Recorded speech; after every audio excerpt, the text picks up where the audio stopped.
જય શ્રી કૃષ્ણ. તો આ ભાગવતજીના 10મ સ્કંદ, એનું નામ નિરોધ લીલા. અને ઠાકોરજીના હૃદય આ 10મ સ્કંદ.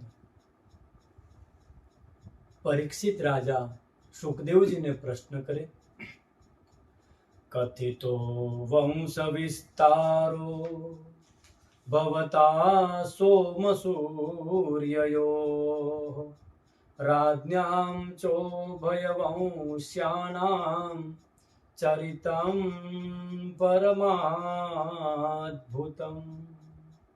યદોશ્ચ ધર્મશીલસ્ય નિતરાં મુનિસત્તમઃ તત્રાંશેનાવતીર્ણસ્ય વિષ્ણોર્વીર્યાનિ સંશનઃ. પરીક્ષિત રાજા સુખદેવજીને પ્રશ્ન કરે કે પ્રભુ, તમે મને સૂર્યવંશની બધી વંશાવલી સંભળાવી, ચંદ્રવંશની પણ બધી સંભળાવી, પરંતુ જ્યારે મારા રક્ષક ભગવાન શ્રી કૃષ્ણની કથા આવી તો આટલું બધું ફટાફટ ઝડપથી કથા કેમ પૂરી કરી દીધી? કે જે કથા સાંભળવા માટે હું ઉતાવળો બેઠો છું, કે મને જાણવું છે કે પ્રભુ યદુવંશમાં કેવી રીતે પ્રગટ થયા. હું જાણવા માંગુ છું કે ભગવાન શ્રી કૃષ્ણ એની કથા કેવી છે. તો ભવરોગની મીઠી દવા છે.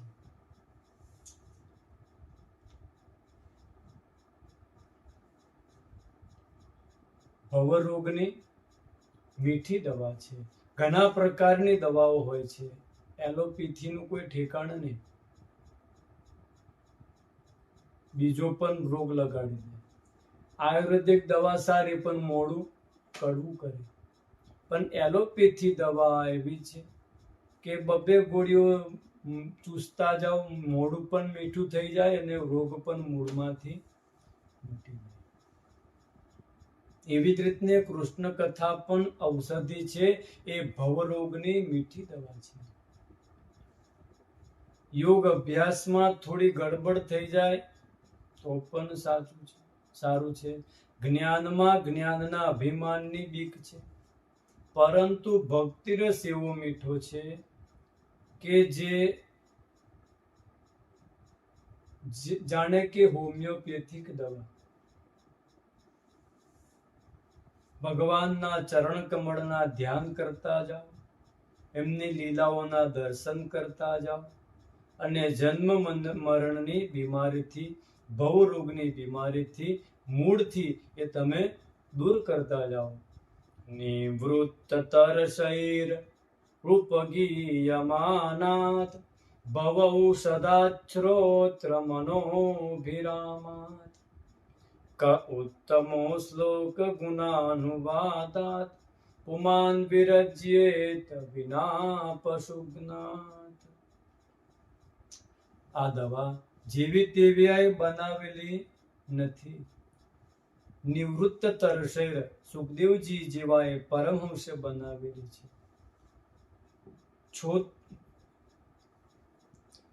શ્રોત્ર મનોભિરામાત, સાંભળવામાં ઘણી જ મીઠી છે. ભવૌષધાત, એ ભવરોગ શું છે? તો ભવરોગ કયો છે? પુનરપી જનનમ પુનરપી મરણમ. જ્યાં જન્મ મરણ રૂપી બધા રોગ છે, ભવરોગ છે, એને મટાડવાની મીઠી દવા એ સુખદેવજીએ આપણા જીવા માટે બનાવેલી છે. અને આવી દવા કોણ ન પીવે? જે નથી પીતા ને એ તો પોતાની આત્માનું હનન કરનારા છે. પરીક્ષિત કહે, ભગવાન કેવળ ભવરોગની મીઠી દવા છે, એટલે કૃષ્ણ કથા નથી સાંભળતો. પરંતુ મારા પૂર્વજોને મારા પ્રભુએ પોતાની કૃપામય નાવની અંદર બેસાડી આ કૌરવ સૈન્યને સાગરને પાર ઉતાર્યા.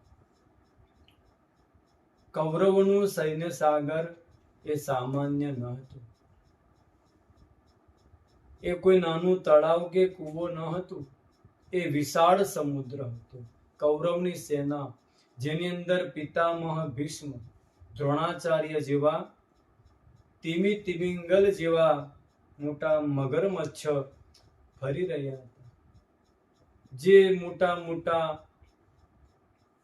વાહનોને પણ પલટી નાખે એવા આ મગરમચ્છ વાળું કૌરવ સૈન્ય સાગર એ મારા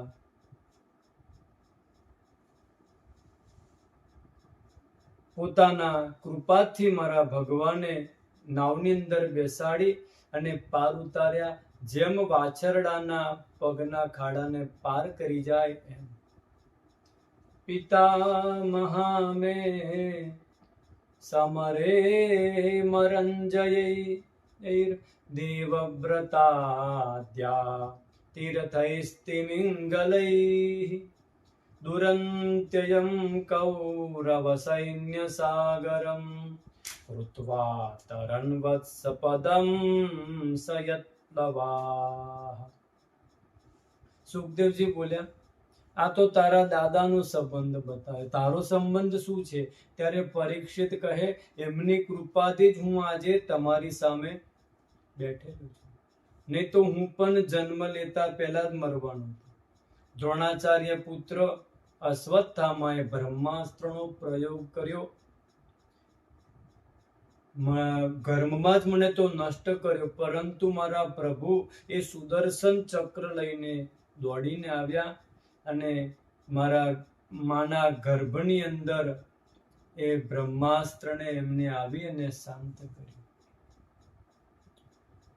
દ્રોણ્યસ્ત્ર વિપ્લોષ્ટમિદં મદંગમ સંતાન બીજમ કુરુ પાંડવાનામ જુગોપકુક્ષિમ ગત આત્તચક્રો માતુશ્ચ મેય શરણમ ગતાયાહ.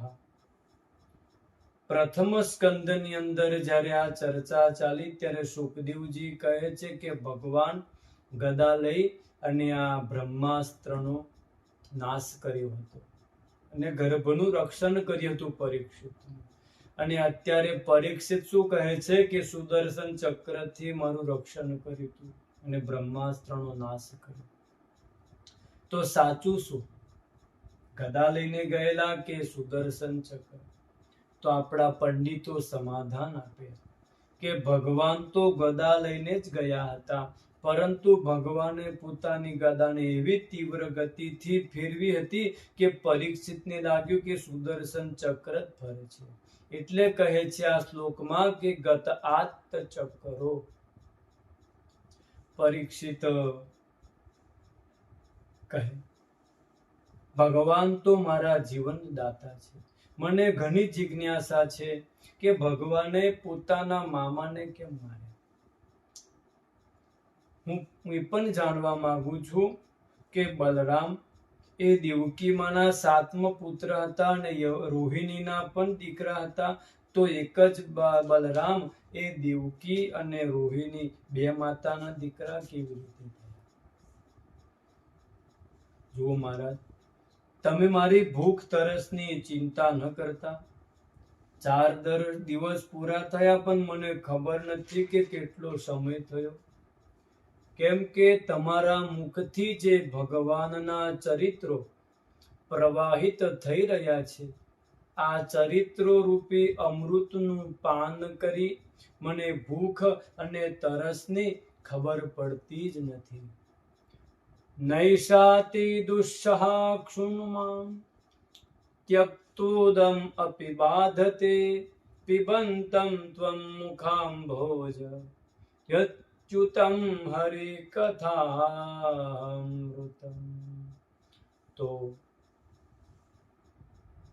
ભગવાનની કથાથી 3 જણનું કલ્યાણ થાય છે. એ કયા 3 જણનું કલ્યાણ થાય છે એ આપણે આગળ વિચારીએ. જય શ્રી કૃષ્ણ.